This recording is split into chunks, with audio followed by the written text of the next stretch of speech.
मैं Sudhir Kumar Sattar memorial college of education Phulwarisharif Patna के माध्यम से आज हम लोग बीएड द्वितीय वर्ष के कोर्स 9 के अंतर्गत एक टॉपिक है जिसका नाम है असाइनमेंट।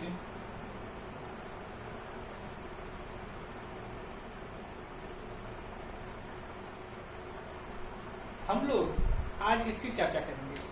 तो ये जो है काइंड ऑफ टास्क हम लोग पढ़े थे, उसमें हम लोग प्रोजेक्ट टास्क कर लिए थे, तो उसी में नेक्स्ट जो टॉपिक हम लोग का है वो असाइनमेंट। तो इसको हम लोग हिंदी में दत्त कार्य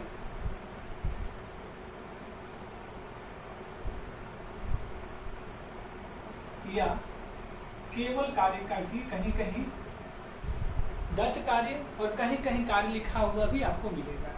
तो दोनों का सेंस हम लोग अंग्रेजी रूपांतरण देख लेंगे और असाइनमेंट से हम लोग अपना उद्देश्य की पूर्ति करेंगे। तो आज हम लोग असाइनमेंट का कंप्लीट एक कॉन्सेप्चुअल बेसिक जानकारी प्राप्त कर लेंगे। तो आज हम लोग देखेंगे असाइनमेंट। तो पहला बात आप जान ले कि असाइनमेंट में छात्र और अध्यापक दोनों की ही महत्वपूर्ण भूमिका होती है। जितनी छात्र की भूमिका है उतना ही सहयोगी अध्यापक होते हैं असाइनमेंट। तो आज हम लोग असाइनमेंट को पहले कॉन्सेप्ट को क्लियर करते हैं कि असाइनमेंट है क्या। तो इसको हम लोग असाइनमेंट की अवधारणा को स्पष्ट करते हुए यह कह सकते हैं कि कक्ष में किसी व्यक्तिगत या समूह द्वारा किसी प्रकरण से संबंधित उसके सैद्धांतिक तथा व्यवहारिक गतिविधियों का अध्ययन का तथा उस प्रकरण से संबंधित विभिन्न आंकड़ों का क्रमबद्ध प्रस्तुतिकरण कर समस्त रूप से अंततः व्याख्यात्मक प्रस्तुतिकरण करना ही असाइनमेंट यानी दत्त कार्य कहलाता है। तो इस तरह से हम लोग इसके कॉन्सेप्ट को डिफिनेशन को जान लिए।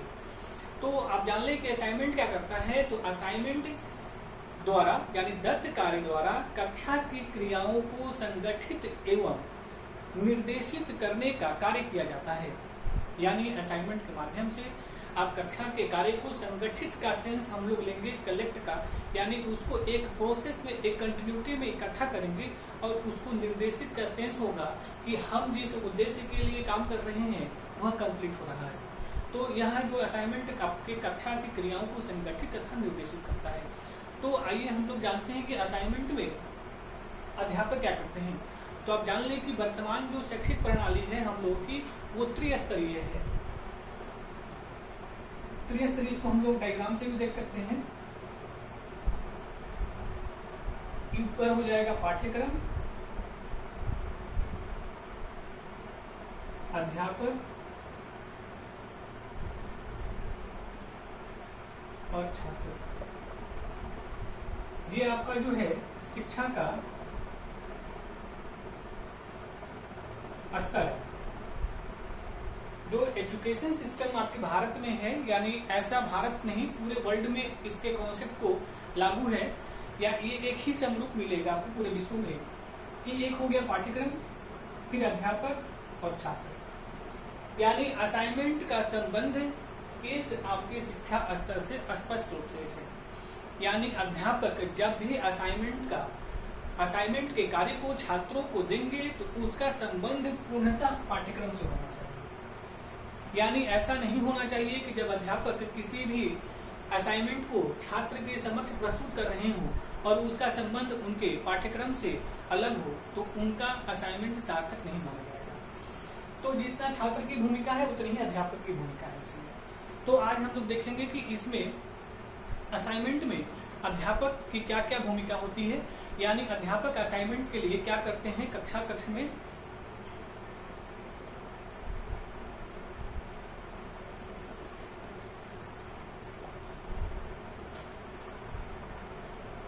असाइनमेंट को तैयार कराने के लिए सर्वप्रथम अध्यापक का दायित्व है कि अपने विषय वस्तु यानी जो कंटेंट अध्यापक पढ़ा रहे हैं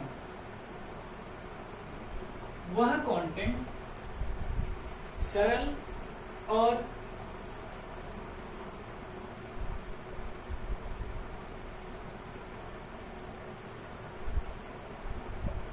सरल और स्पष्ट होना चाहिए। यानी कक्ष में जो अध्यापक अपने विषय वस्तु का प्रस्तुतिकरण सरल और स्पष्ट रूप से करेंगे तो वैसा ही अवधारणा छात्रों में परिवर्तित होगा। साथ ही छात्रों को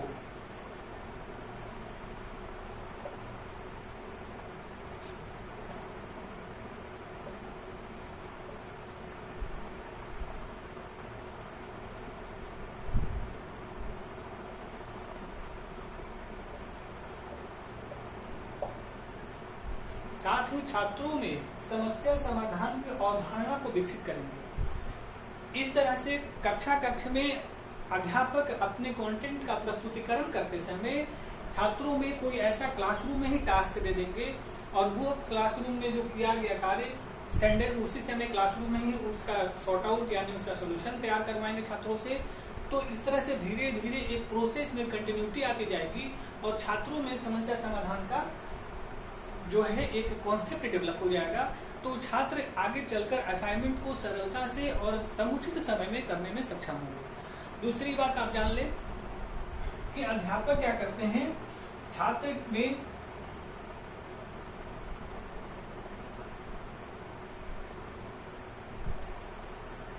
नेक्स्ट नीचे दिख नहीं रहा है,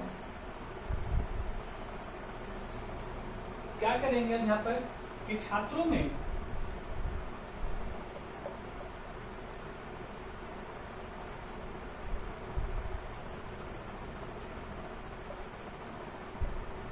सहयोगात्मक भावना का विकास करेंगे। इसलिए कि अगर माना जाए कि क्लासरूम में अगर कोई असाइनमेंट दिया जाता है छात्रों को और ग्रुपिंग दे दिया गया, तो क्लासरूम में अगर सहयोगात्मक की भावना नहीं है तो वो ग्रुप जो है विखंडित हो जाएगा, टूट जाएगा और अपना असाइनमेंट कंप्लीट नहीं हो सकता है।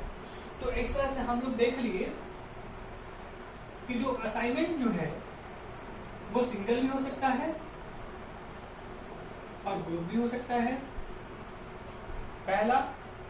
दूसरा जो है ये, इसको हम लोग ऐसे भी देख सकते हैं कि ये जो है इन क्लासरूम हो जाएगा या सेकेंड डे वर्क। इस तरह से यह स्पष्ट आप समझ लें कि असाइनमेंट जो है सिंगल यानी एक छात्र के लिए भी हो सकता है और ग्रुपिंग छात्र के लिए भी होगा, क्लासरूम के लिए भी होगा। यानी आप अध्ययन कंटेंट को विषय वस्तु को पढ़ाने के क्रम में ही छात्रों को क्लासरूम में एक छोटा असाइनमेंट दे दे, कार्य दे दे, दत्त कार्य जिसका समाधान छात्र उसी समय आपके कक्ष में करके एक सॉर्ट आउट दे, या आप छात्र को दे दे कोई असाइनमेंट कि आप हमको नेक्स्ट डे सेकेंड डे हमको आप काम करके इसको कंप्लीट करके ले आएंगे। तो इस तरह से असाइनमेंट होगा। तो इसके लिए हम लोग पहले देख लें कि इसका प्रोसेस क्या होता है कि प्लानिंग असाइनमेंट का बनाने के लिए कौन कौन सी प्लानिंग की जाती है।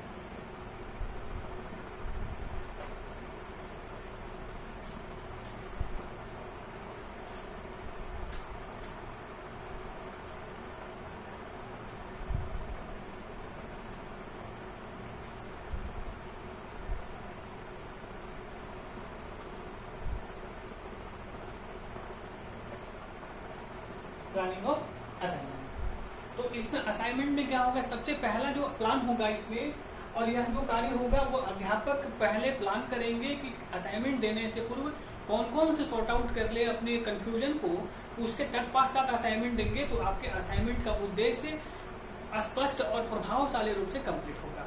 तो सबसे पहला जो हम लोगों का है इसमें जो हम लोग देखेंगे रुचि, कि छात्र को क्लासरूम में असाइनमेंट देने में उस छात्र को कौन से कंटेंट का समाधान करने में उसके लिए सरल हो रहा है, यानी छात्र की रुचि किसमें है।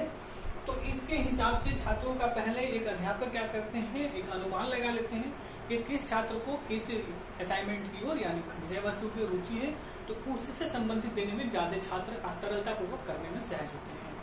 उसके बाद क्या करते हैं,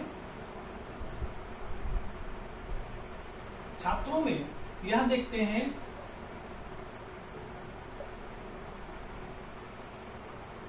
सहयोग की भावना है या नहीं, छात्र में सहयोग की भावना है या नहीं। अगर इसे अध्यापक यह तय कर ले कि ये कोई छात्र है ये और इसमें जो है सहयोग की भावना नहीं है, तो सहयोग की भावना नहीं है तो इसके लिए बेटर जो असाइनमेंट होगा तो व्यक्तिगत इसको असाइनमेंट हम लोग देंगे, यानी एक व्यक्ति के द्वारा स्वयं इसी से कंप्लीट हम लोग करवाएंगे तो यह कार्य करेगा। अगर इसको ग्रुप में हम लोग दे देंगे तो हो सकता है कि ग्रुप के पूरे समस्त कार्यों को बाधित कर दे। तो यह अध्यापक का कार्य है, इसको कंप्लीट करेंगे और कंप्लीट करने के बाद जो हम लोग देखेंगे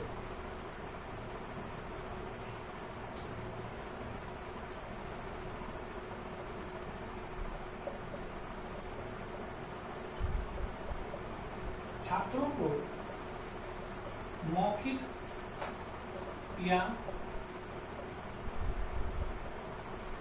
लिखित निर्देश,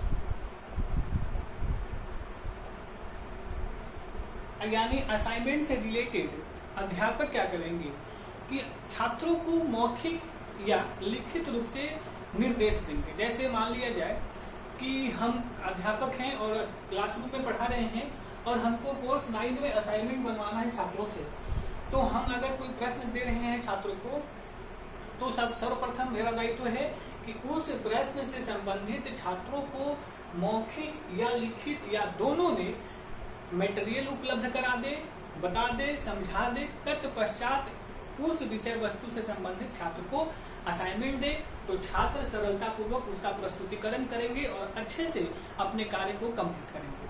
तो यह अध्यापक का दायित्व है कि जो असाइनमेंट आप दे रहे हैं या देने वाले हैं या आपका प्लान है तो उससे पहले अध्यापक का काम है कि छात्रों को मौखिक या लिखित रूप में निर्देश दे और निर्देश देकर अपने उद्देश्य की प्राप्ति को सरल और सुगम बनाए। नेक्स्ट हम लोग देखते हैं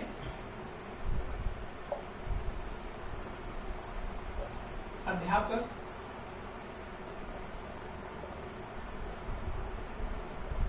कार्य एवं समय का निर्धारण। तो अध्यापक क्या करते हैं कि आपको जो असाइनमेंट देंगे तो पहले से वो कंफर्म हो लेंगे कि अगर माना जाए कि कोई अध्यापक, अगर माना जाए कि हम कोर्स 9 से रिलेटेड आपको देने वाले हैं असाइनमेंट, तो पहले हम क्या कर लेंगे कि कार्य देख लेंगे कि कौन से कार्य आपको असाइनमेंट में दिए जाए जो आपके एग्जामिनेशन हॉल के लिए भी महत्वपूर्ण हो। तो उसको ध्यान में रखते हुए अध्यापक आपको असाइनमेंट देंगे, यानी उसके भविष्य को ध्यान में देंगे, इंपॉर्टेंस को ध्यान में रखते हुए। फिर है समय, यानी पहले से अध्यापक आपको एक लिमिटेड टाइम देते हैं, एक पंक्चुअलिटी आती है उसमें कि आप इस समय के अंदर अपने असाइनमेंट को कंप्लीट करके प्रस्तुत करें। यह अध्यापक का सबसे महत्वपूर्ण माना जाता है कि जिसमें कि अध्यापक अपने असाइनमेंट को एक निर्धारित समय में पूरा कराए। अगर ये हो गया तो नेक्स्ट जो हम लोगों का है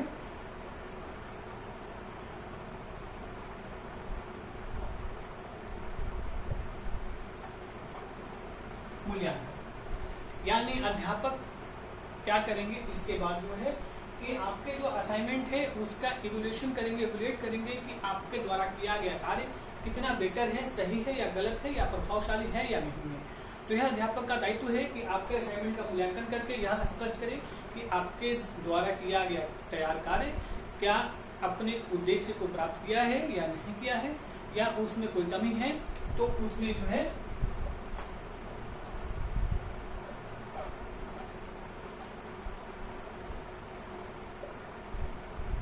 सुधारात्मक कार्य, यानी आपको सुधार करने की बात अध्यापक करते हैं। और यह आपका जो है असाइनमेंट ये कंप्लीट करने का एक प्रोसेस है, इसके माध्यम से आप असाइनमेंट कंप्लीट करते हैं। इस तरह से हम लोग देखे हैं कि प्लान, एक असाइनमेंट बनाने के लिए क्या प्लान होना चाहिए अध्यापक का, और उसी के माध्यम से छात्रों से असाइनमेंट कराएं। तो पहला जो हम लोगों का था कि रुचि, यानी छात्रों में इंटरेस्ट क्या क्या है, रुचि क्या क्या है, उसके अकॉर्डिंग हम लोग असाइनमेंट को रेडी करेंगे, यानी छात्रों से करवाएंगे। नेक्स्ट जो हम लोगों का है सहयोग की भावना है या नहीं, देख लेंगे छात्र में कि कैसी भावना है, उसके अकॉर्डिंग काम करेंगे। छात्रों को अपने असाइनमेंट से रिलेटेड पूर्व तैयार असाइनमेंट देने से पूर्व उसे मौखिक या लिखित निर्देश दे देंगे। अध्यापक असाइनमेंट के लिए कार्य निर्धारित करेंगे और समय एक निर्धारित करेंगे और मूल्यांकन, और गलत है या कुछ कमी है तो उसको पुनः सुधार करने के लिए हम लोग लास्ट में देंगे। तो इस तरह से हमारा जो असाइनमेंट कंप्लीट होता है। तो अब इसमें हम लोग देखेंगे कि क्या क्या इसकी गुण है, यानी मेरिट ऑफ असाइनमेंट हम लोग देख लेंगे।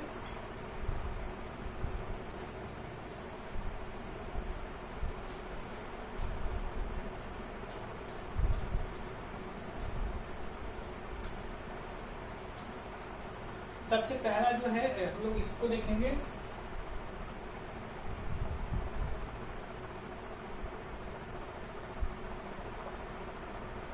Merit of assignment. तो जो हम लोग का पहला जो होगा मेरिट, तो हम लोग असाइनमेंट ऐसा नहीं है कि कोई भी असाइनमेंट छात्र को दे देंगे। तो जो पहला होना चाहिए जो वो गुण जो है वो है चुनौती।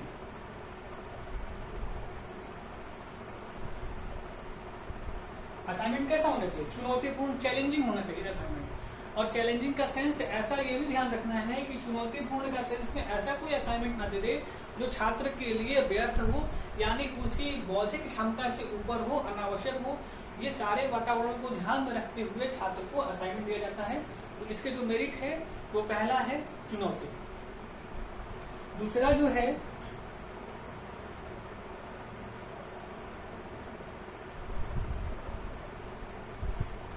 मतलब कि ऐसा असाइनमेंट हम देंगे कि छात्र, असाइनमेंट का ये है कि छात्रों में रुचि उत्पन्न होती है, इससे ये मेरिट है इसका। असाइनमेंट से छात्रों में रुचि होती है। अगर चैलेंजिंग होगा तो स्वाभाविक है इंटरेस्टिंग होगा। और अतिशयोक्ति नहीं होना चाहिए, ये हमेशा ध्यान में रखना चाहिए। पहला। ये तीसरा जो है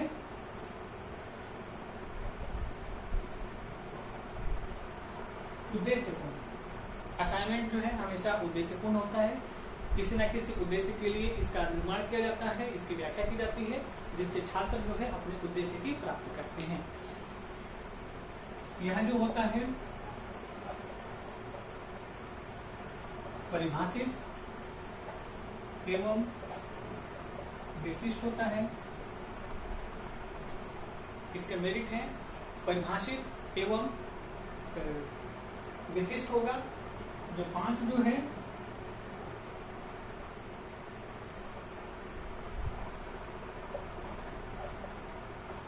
सरल एवं स्पष्ट भाषा। असाइनमेंट में हमेशा सरल और एक स्पष्ट भाषा का ही समावेशन होता है, जिससे उनकी असाइनमेंट की गुणवत्ता और बढ़ जाती है, जिससे उनका जो प्रभावशीलता बढ़ती जाती है कक्षा में और अध्ययन लर्निंग में उनका खास करके इफेक्टिव हो जाता है इनका सारा प्रोसेस। जो नेक्स्ट हम लोग का है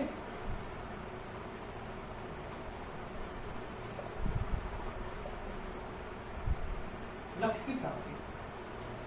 जो असाइनमेंट हम लोग बनाते हैं कोई ना कोई, जब उद्देश्य है हम लोगों का उद्देश्य है तो रिजल्ट भी आएगा। इसी से स्पष्ट होता है जब आपका उद्देश्य है तो लक्ष्य की प्राप्ति होगी। ये इसके मेरिट हैं और भी इसके अलावा बहुत सारे मेरिट हैं। ये 6 इसके मेरिट हो गए। और डिमेरिट क्या है? इसके डिमेरिट एक दो और चर्चा हम कर देते हैं। डिमेरिट में हम लोग देख लेंगे कि अगर माना जाए कि रुचि देखे थे हम लोग और सहयोगात्मक, और इसका मेरिट जो और आप जोड़ लेंगे कि असाइनमेंट से छात्रों में सामाजिक भावना का विकास होता है, यानी सहयोगात्मक भावना का विकास होता है इसके मेरिट में। और हम लोग एक चेक किए थे कि अगर माना जाए कि कोई ऐसा छात्र है जिसमें सहयोगात्मक भावना नहीं है तो आपके पूरे असाइनमेंट को, प्रोसेस को यानी वर्क को खराब कर देता है। तो इसलिए यह जो है एक अच्छा नहीं माना जाता है। ये पहला जो है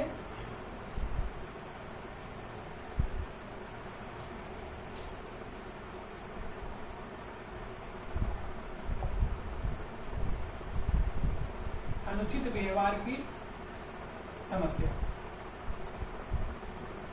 हो सकती है। अनुचित व्यवहार, अगर आपका इंटरेस्ट नहीं है तो गलत एक्टिविटी करेंगे जिससे आपका पूरा असाइनमेंट का कार्य बाधित होगा। दूसरा और सबसे पहले है आपका असाइनमेंट का सबसे इम्पोर्टेंट है कि अध्यापक जो है टाइम पे समय पे आपके असाइनमेंट में सहयोग देते हैं, यानी आपको जहां कमी लगेगा, सहयोग की भावना होगी, वहां अध्यापक आपको पूर्ण सहयोग करेंगे। तो अगर माना जाए कि अध्यापक का जो सहयोगात्मक व्यक्तित्व नहीं हो तो असाइनमेंट कार्य अपूर्ण हो जाता है। तो इस तरह से मान लें कि अध्यापक के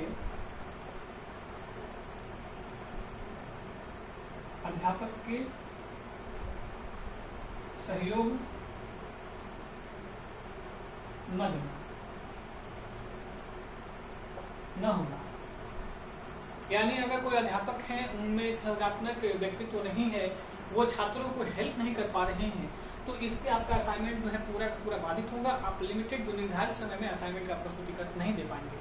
नेक्स्ट है कि अगर माना जाए कि कोई अध्यापक हैं अपने असाइनमेंट देने से पूर्व उसकी व्याख्या नहीं कराते हैं, तो इसलिए उनका जो है असाइनमेंट असफल हो जाता है। दूसरा, ऐसे अध्यापक हैं जो अर्थहीन असाइनमेंट को दे दे। जैसे कभी कभी आपको देखने को मिलेगा कि अध्यापक अपने आप को बेहतर प्रस्तुत करने के लिए आपके पाठ्यक्रम से अलग हटकर कुछ ऐसे कार्य असाइनमेंट छात्रों को दे देते हैं जिससे छात्र अतिरिक्त समय यानी व्यर्थ ऊर्जा का समावेशन कर देता है अपने कार्यों में, जिससे उसको काफी नुकसान होता है।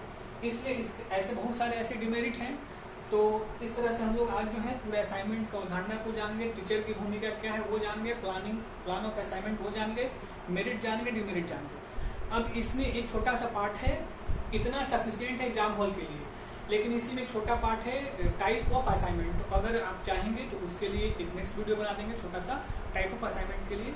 तो इस वीडियो में असाइनमेंट नियर अबाउट लगभग खत्म हुआ। तो फिर नेक्स्ट वीडियो में हम लोग करेंगे।